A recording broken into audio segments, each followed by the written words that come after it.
And I think this election, I think it's the most important election of our lifetime.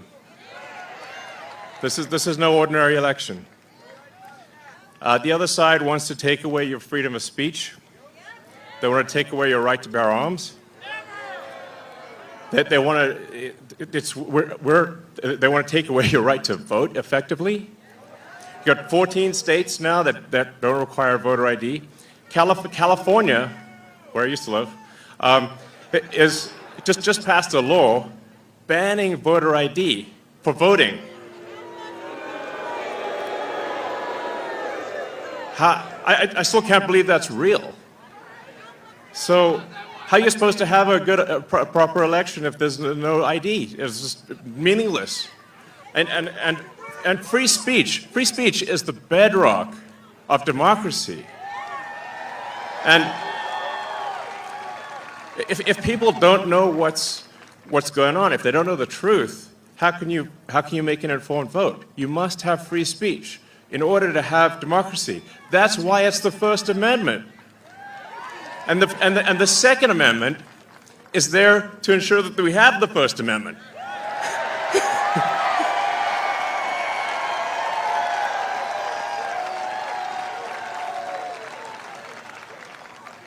President Trump must win to preserve the Constitution. He must win to preserve democracy in America. And then make sure they actually do vote. If they don't, this will be the last election. That's my prediction. Nothing's more important. Nothing's more important.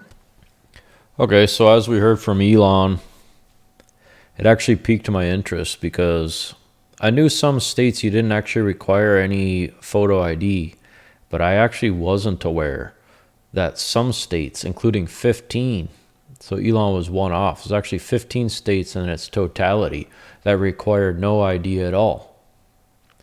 So as you can see from this chart, this is for 2024, so it's current. So the blue ones are photo ID required. Non-photo ID required are the yellow ones, which is still bizarre to me. I don't understand how you can have a fair election if you don't even need a photo identification of someone to vote. And then you have no ID required at all.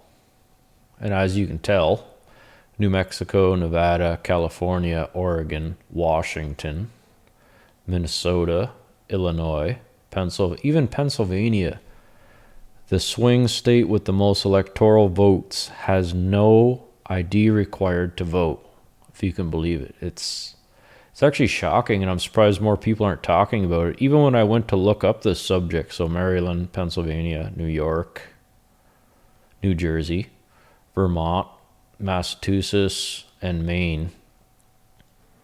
But even when I went to look this up, you won't even find a video on YouTube that has more than a couple thousand views. And considering it's like an elephant in the room, I find that very, very strange that no one even bothers to mention it. But it actually gets worse than that.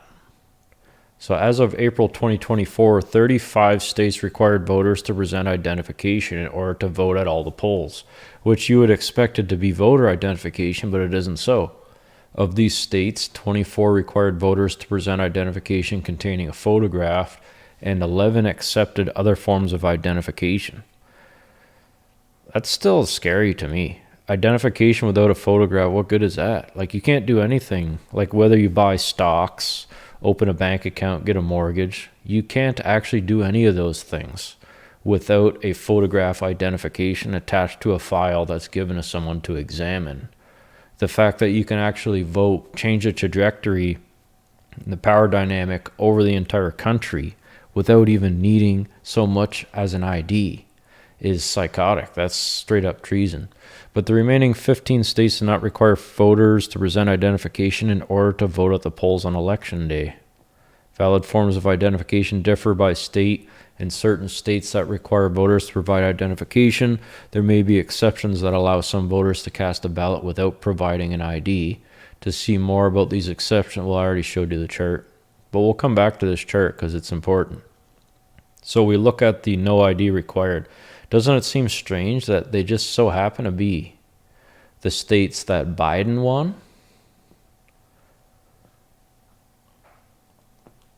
the states that Hillary won, the states that Obama won. Obama actually overperformed. He actually won states that require ID, etc. But it doesn't it doesn't get rid of the rule. Is that the Democrats have consistently won the same states that have no voter identification for the past 20 years. And obviously the laws, I think they kind of came into effect about 10 years ago, but it doesn't change the fact of the rule. So even 2008, same thing. Every state that is actually now no ID required was in fact won by the Democratic Party. We keep going back. Same thing with Bush, and then all the way to 2000. So for over 20 years, they've been winning the same states that now require no ID of any sort to vote. And then as you can tell, people want to say Biden won or Democrats win or whatever. The reality is the country's Republican.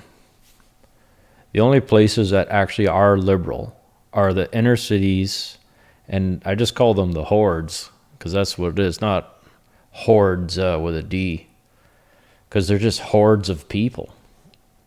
If you look at almost every country in the Western Empire, almost every single country is completely conservative. It's only the super city centers or the high population centers that ever turn blue. And it's like, at first glance, it's like, well, how can a Democrat ever win if that's all they're winning? But that's what they control. And without this voter ID, they'll win exclusively the popular vote from now until forever. Because obviously there is states that require voter ID, like we can see here, which are all Republican states. And then they want to say Trump is against democracy. The states that they cherish the most, or are their beacons, or whatever, are the least democratic states you can even imagine. And then they want to say Trump's against democracy. Kamala Harris was sworn in. She received 4% of the 2020 vote against Biden, got clobbered by Tulsi Gabbard, dropped out, received no delegates. She was appointed as the new leader. And from what I could tell, Trump was correct in saying that Biden actually hates her. But this is just bizarre. I have no idea how they're able to get away with it. And then these states are, as I stated, California, Hawaii, Illinois, Maine, Maryland, Massachusetts, Minnesota, Nevada, New Jersey, New Mexico, New York, Oregon, Pennsylvania, Vermont, and Washington, D.C. I'm not surprised that any of those vote left anyways. The one that I'm really concerned about, though, is Pennsylvania, the swing state. The fact that they need no voter ID and the fact that all the votes are counted in the major cities makes me extremely skeptical about the whole entire thing. It's just complete nonsense. And it's like the elephant in the room. I'm surprised no one ever talks about it. But if you can't fix this problem, it doesn't matter if your candidate wins or not. They won't win in the end. So what I suspect will happen is the same thing that happened in 2020, is that Trump's going to be so far ahead of Kamala, just like he was with Biden with a lot of the swing states. And then around 2 a.m., 3 a.m., when everyone passes out, they're going to continue to count and count and count into the days and weeks and possibly even a month before we know who the election is going to. And I suspect they're going to say Kamala Harris by a hair. She just wins by a hair. No one's ever seen anything like it. She has like 28% approval rating, or the Biden administration has 28% approval rating. She just gets by just by a nose just because Trump was Nazi Hitler orange man. Give me a break. It's all BS. And it actually kind of makes sense when they allow, 15 to 20 million people in. If they're flooding into the states that require no ID, the popular vote will never be won again by any Republican ever, number one. And number two, once those people expand outwards, start changing legislators, then more and more states are going to go out of their way to, quote unquote, make it easier for the underclass.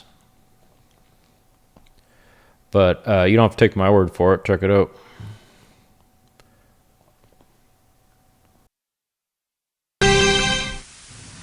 Good evening to you, and good to have you with us here at 5 o'clock on this Thursday evening. I'm Jim Scott. And I'm Tammy Melchuk. Thanks for stopping in tonight.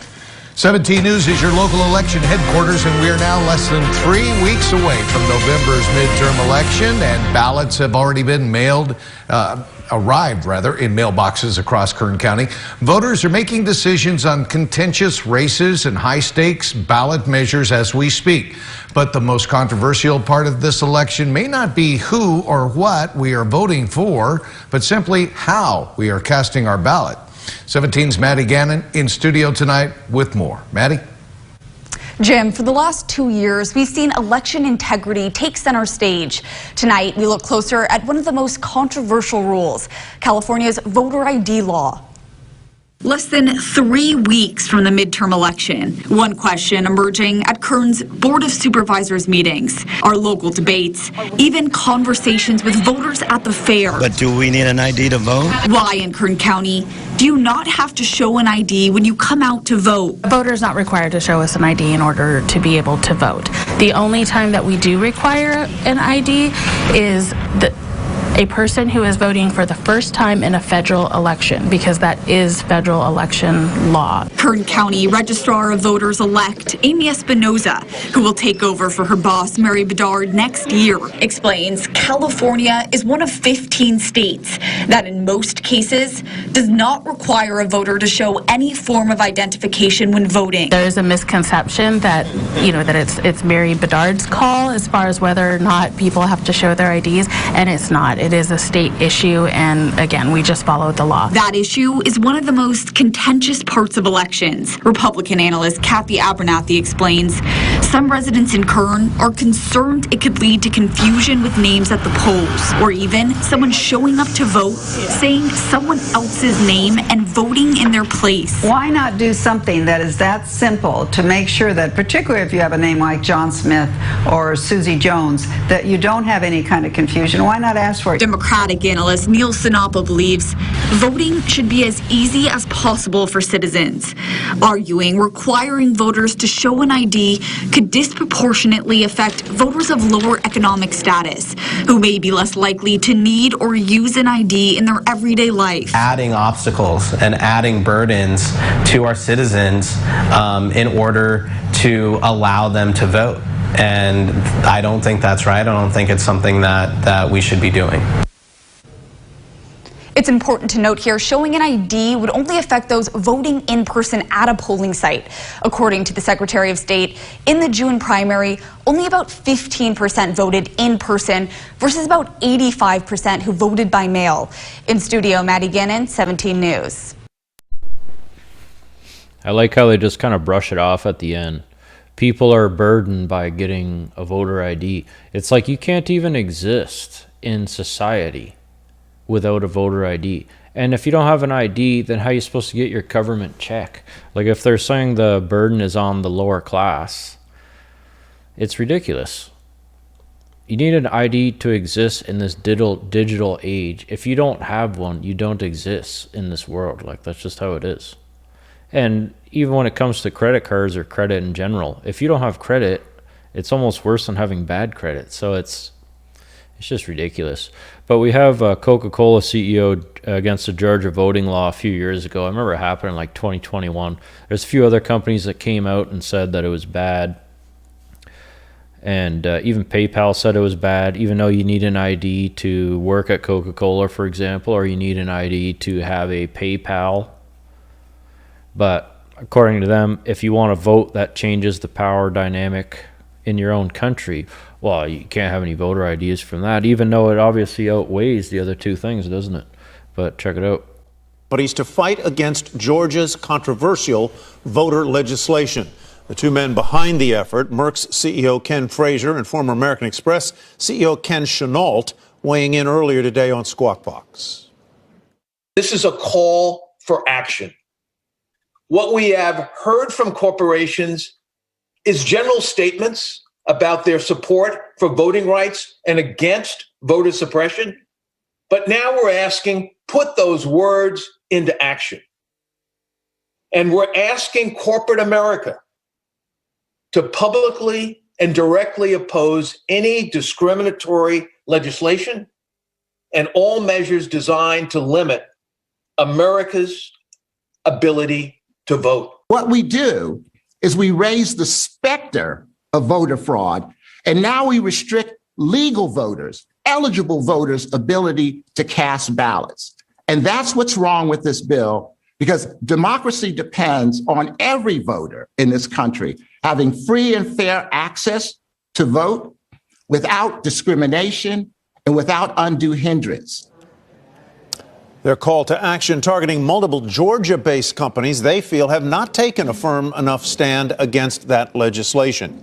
Joining us now is Sarah Eisen, along with Coca-Cola's chairman and CEO James Quincy, with that company's response. Sarah. Tyler, thank you. And James, thank you for joining us today. I invited you on because I was really eager to hear your response as one of the biggest companies in Georgia to the call from Ken and Ken, more than 70 black executives, to do more to directly oppose this Georgia legislation. How do you react? Yeah, no, I completely agree. I mean, let me be crystal clear and unequivocal. This legislation is unacceptable. It is a step backwards, and it does not promote principles we have stood for in Georgia around broad access to voting, around voter convenience, about ensuring election integrity. And this is frankly just a step backwards. We've spent many decades promoting within Georgia a better society and a better environment for business, and this is a step backwards. And we're very clear on that, and our position remains the same. This legislation is wrong and needs to be remedied, and we will continue to advocate for it, both in private and now even more clearly in public. Yeah, so as you see there, they're complete hypocrites. And the guy doesn't even sound like he's from Georgia. He sounds like he's from Europe or something. So you have just like foreigners telling you what to do and what's good and what isn't. But like I said, it doesn't make any sense. And it appears that they're all reading some script. You notice how they don't really talk from the heart. They're always reading something, just nothing from the heart, because they probably didn't even write it themselves. But let's take a look at these voting laws that they're so against. So the Georgia law requires photo identification when voting, either in person or absentee. It's the way your country ensures it's you casting your ballot, not someone who isn't eligible to vote. Bingo.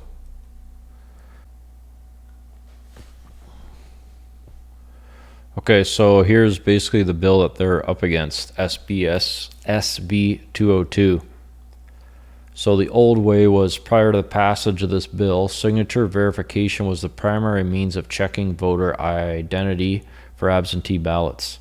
Also, absentee ballots could be requested up until the Friday before Election Day. Uninformed and overseas citizens' absentee voting act ballots were required to go in the mail 45 days before the election day. Other ballots by mail could be mailed following the CAVA mailing. The new way was, under the new law, voters who wish to cast their ballot by absentee ballot must provide the driver's license number or other forms of ID specified on the ballot, require their ballot at least 11 days before the election, use the updated absentee ballot form. Ballots have the same deadline for the initial mailing. Over ballots by mail can be sent sooner than 30 days before election day, depending upon the election type. So there wasn't even drastic ways. There's some different things about drop boxes and different things, but as far as I could tell, they're making it more secure. And then if you look at Georgia voting laws 2024, they're actually, now if you look at Georgia's 2024 election, they're hand counting the ballots. And if you see Trump win in a huge landslide in Georgia, you know for certain wins big because of this hand counting, then you know the left was up to foolery. Nothing else would explain it. And the fact that they always win the same states are all the ones with no ID, like we already went over. And then I even found this talking head here saying that voter ID laws produce no partisan advantage, meaning that it doesn't even help or hurt anyone. And it's like, how can that be when I just proved the otherwise? It's partisan in which way?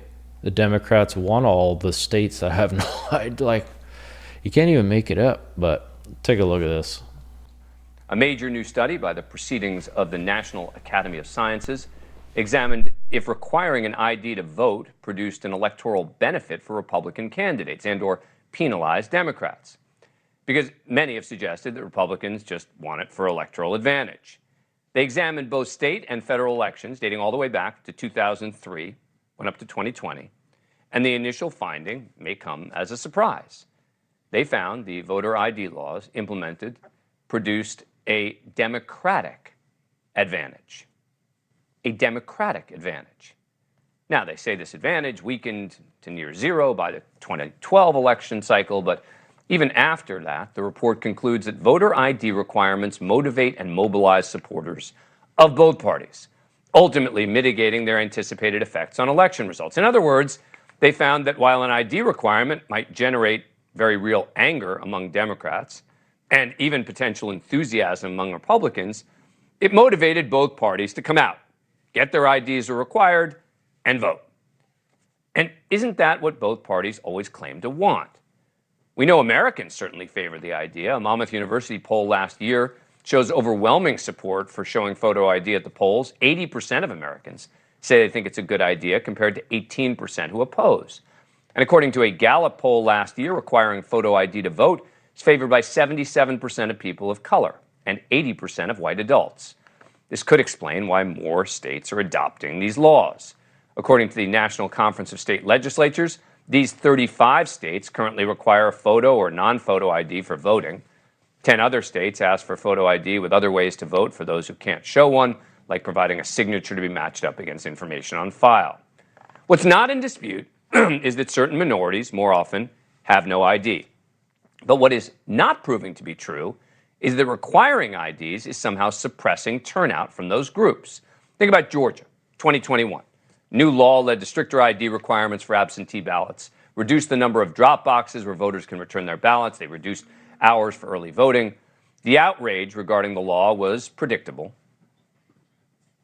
The state of Georgia has just overnight passed a new law that really attacks a key tenet of American democracy, that is, the right to vote for everyone equally. Brian Kemp hastily and behind closed doors signed a law putting Georgia on an express train back to the Jim Crow era. Doesn't get much clearer who this law is designed to benefit and who it's designed to hurt. President Biden joined in on the attack. It is the most pernicious thing. This makes Jim Crow look like Jim Eagle. I mean, this is gigantic, what they're trying to do. And it cannot be sustained. Now, I've long said they were fixing a problem that didn't exist with this law, but that the problem with it, from my perspective, didn't relate to voter IDs. And according to a poll by the University of Georgia, voters who participated in the 2022 midterms, everything went a heck of a lot better than the fearmongers would have had you believe. The poll asked, among other things, how they would rate their overall experience voting. Of the black voters surveyed, 0% said the experience was poor, 0%. 72.6%, meanwhile, nearly 3/4 of black voters asked, said their overall experience was excellent. And most importantly, when you compare turnout, voters in 2022 to previous elections, according to the Georgia Secretary of State, overall turnout was 56.9% of registered voters, which aligns with the turnout from the midterms 4 years ago. But this 56.9% included a record turnout from the black community in 2022. But my next guest takes... So it goes to show the law that everyone hated actually brought more people, record-breaking amounts of people to vote. They all had a good experience. It was like everybody wanted the new laws and was accepting of them, between 70 and 80%. Everyone was pleased with it. So this law that everyone hated, guess what? So after all that, after everyone was pleased with the experience and liked the current laws, a Republican beat the incumbent Democrat, Stacey Abrams, by, 200,000, 300,000 votes.